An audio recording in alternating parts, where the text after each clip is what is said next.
நண்பர்களுக்கு வணக்கம். தமிழ்நாட்டில் வாழ்கிற தெலுங்கர்களினுடைய நிலைமை எப்படி இருக்குங்கிறது நமக்கு தெலுங்கு மக்களுக்கு ரொம்ப நல்லாவே தெரியும். தாய் இல்லாத பிள்ளைங்கள மாதிரி இன்னும் சொல்லப்போனால் மோசமான சிலருடைய கண்காணிப்பில் இருக்கிற பிள்ளைகளை மாதிரி தினமும் அடியும் உதையும் வாங்கிக்கிட்டு எங்கேயாவது இல்லை யூடியூப் முழுக்கவும் உட்காந்துக்கிட்டு மேடையிலையும் ஊராம மேடையிலையும் தெலுங்கர்களை பற்றி தினமும் கேவலமாக பேசுகிறது, அவங்கள பற்றி அசிங்கப்படுத்துறதுன்னு எத்தனையோ பேர் டெய்லி நடந்துட்டுருக்குது. அரசு 15 வருஷமாக ஒன்றுமே கவனிக்கலை. தமிழக அரசு நம்மளை கவனித்தது கிடையாது. இப்படிலாம் நடக்குதே, இதை நம்ம சரி பண்ணணுமேனு திமுக அரசும் சரி அதிமுக அரசும் சரி எதுவுமே செய்தது கிடையாது. மத்திய அரசும் இதை பற்றி கண்டுக்கவே இல்லை.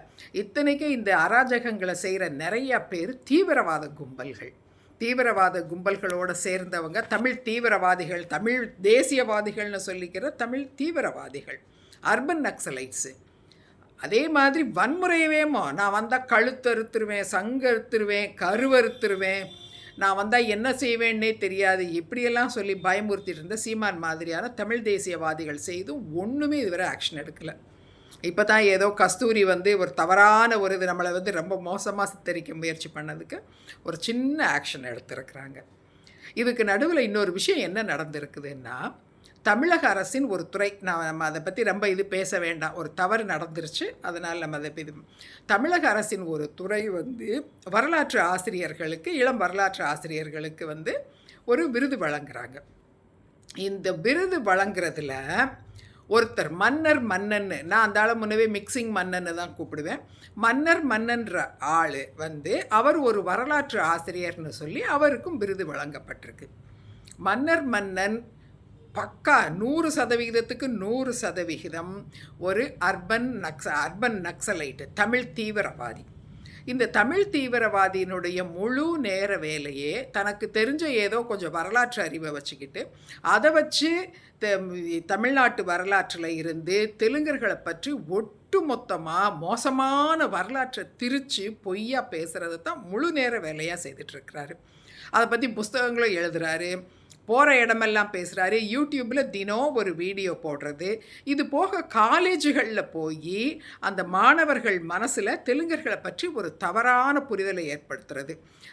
இன்றைக்கி ஜாதிய வேற்றுமைகளுக்கு எல்லாம் இவங்க தான் காரணம், தெலுங்கு பேசுகிறவங்க தான் காரணம், விஜயநகர பேரரசு தான் காரணம், இனி ஏற்றத்தாழ்வுகளுக்கு இவங்க தான் காரணம், எல்லோரும் நாட்டை பிடுங்கிக்கிட்டாங்கன்னா அதுக்கு தான் தெலுங்கர்கள் தான் காரணம், கோயில்களில் இருந்து மற்ற சில ஜாதிகளை உள்ளே நுழைய விடாமல் தடுத்தாங்கன்னா அதுக்கு தெலுங்கர்கள் தான் காரணம், தீண்டாமைக்கு தெலுங்கர்கள் தான் காரணம்னு இப்படி எல்லாத்துக்கும் நாட்டில் நடக்கிற அத்தனை அவலங்களுக்கும் தெலுங்கர்கள் தான் காரணம்னு ஒரு பொய்யான வரலாற்றை சொல்லி தெலுங்கர் பேசும் மக்கள் மேலே ஒரு பகையையும் வெறுப்புணர்ச்சியை ஏற்படுத்துகிறத முழு நேர வேலையாக செய்துட்ருக்கிறாள்.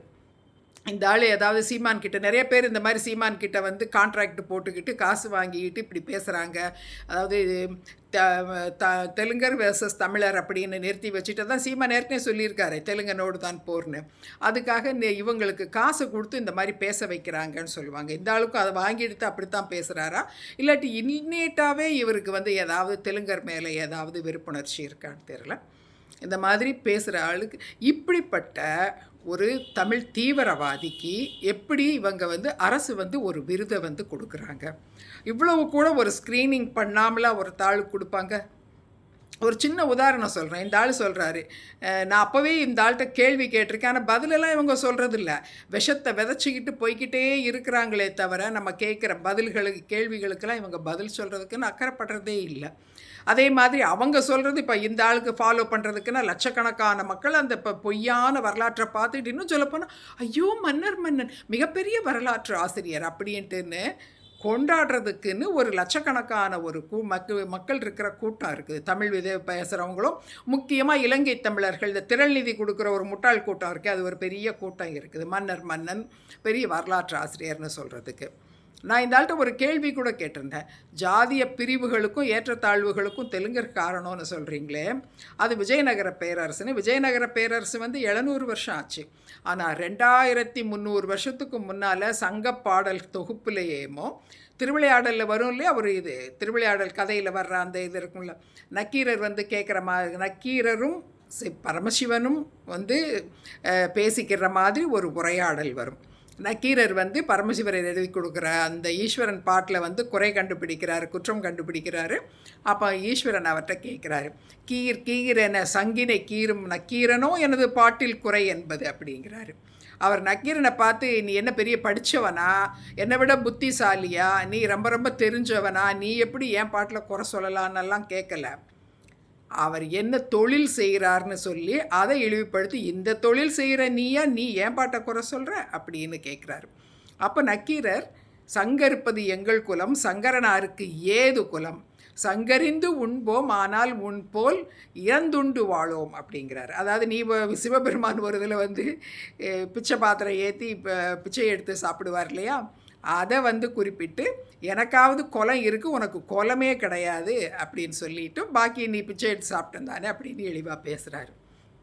இதில் இருந்து அந்த காலத்திலேயே ஒருத்தர் செய்கிற தொழிலின் அடிப்படையில் ஒருத்தர் வந்து உயர்ந்தவர் தாழ்ந்தவர்ங்கிற அந்த பிரிவினைவாதமும் அதை குலம்ங்கிற பேரில் வந்து அதை சொல்லி நீ உயர்ந்த குலம் நீ தாழ்ந்த குலம்னு பேசியிருக்கிறாங்க அப்படிங்கிறது ரொம்ப தெளிவாக அது வந்து தெரியுது.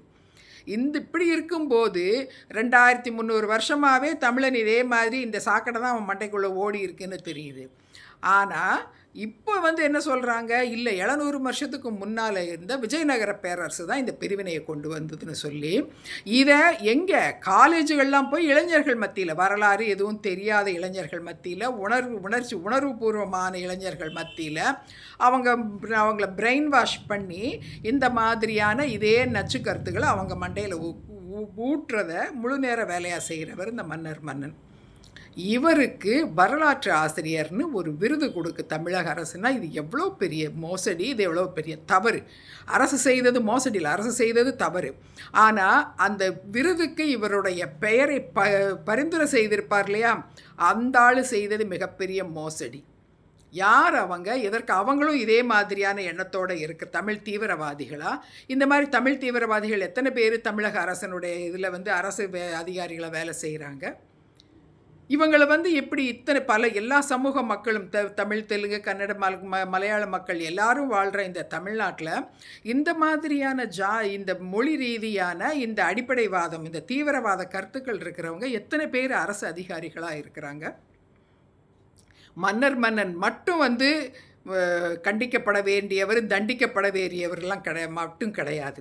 அவர் மேலேயும் அரசு நடவடிக்கை எடுக்கணும். அதை விட முக்கியமாக அரசு பதவிகளில் இந்த மாதிரி தமிழ் தீவிரவாத எண்ணங்களோடு யாரும் இருக்கிறாங்கன்னா அவங்களையும் பார்த்து களையெடுக்க வேண்டியது மிக மிக அவசியம். இதை நம்ம மிகப்பெரிய ரிக்வெஸ்ட்டாக அரசுக்கிட்ட வச்சுக்கிறோம். அதுதான் தமிழ்நாட்டில் இருக்கிற பிறமொழியாளர்களுக்கு ஒரு பாதுகாப்பை கொடுக்கும். நன்றி.